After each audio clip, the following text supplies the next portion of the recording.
শুধু আজকের জন্য 16ই জুলাই। আত্মমর্যাদা। মনের গভীরে নিজেকে আমি অভাবী, অক্ষম এবং নিকৃষ্ট বলে অনুভব করতাম। বেসিক টেক্সট, পৃষ্ঠা নাম্বার 112। জীবনের চলার পথে আমাদের অনেকের মধ্যেই ভীষণ একটা হীনমন্যতার অনুভব বা আমি যথেষ্ট ভালো নই এটা মনে হতো।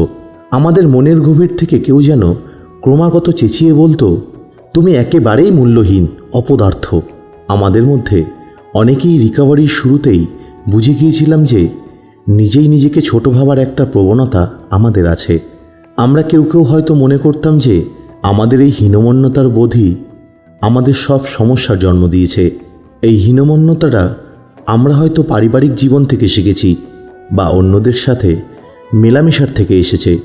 যেখান থেকেই আসুক না কেন, এনেতে কিন্তু আমরা নিজেদেরকে পুনরুদ্ধার করার উপায়গুলি শিখি। যে আত্মমর্যাদা চুরমার হয়ে গিয়েছিল, কখনো কখনো শুধু একটা এনে সার্ভিসের দায়িত্ব নিয়ে সেটা আবার গড়ে উঠতে শুরু করে। কিংবা হয়তো আমাদের কাছে অনেকগুলি ফোন আসছে, কারণ এই প্রথমবার কিছু লোক আমাদেরকে ফোন করে শুধু এটাই জানতে চাইছে যে আমরা কেমন আছি, ভালো আছি তো।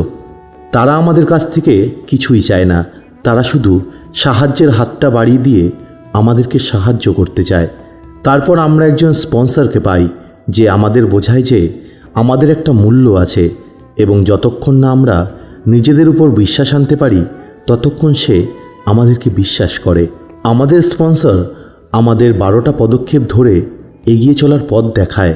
নিজেকে ছোট বড় যা ভাবতাম তার বদলে আমরা সত্যি কীরকম মানুষ সেটা আমরা শিখি। হীনমন্যতা রাতারাতি চলে যাবে না, কখনো কখনো নিজেদেরকে খুঁজে পেতেই আমাদের অনেক বছর লেগে যায়। কিন্তু যারা এই একই রকম অনুভূতির মধ্যে ছিল, সেই সব এনে মেম্বারদের সাহায্য নিয়ে এবং 12 পদক্ষেপের উপর কাজ করে আমাদের মধ্যে এমন ব্যক্তিত্ব বিকশিত হয়ে ওঠে যাকে অন্যেরা সম্মান করে।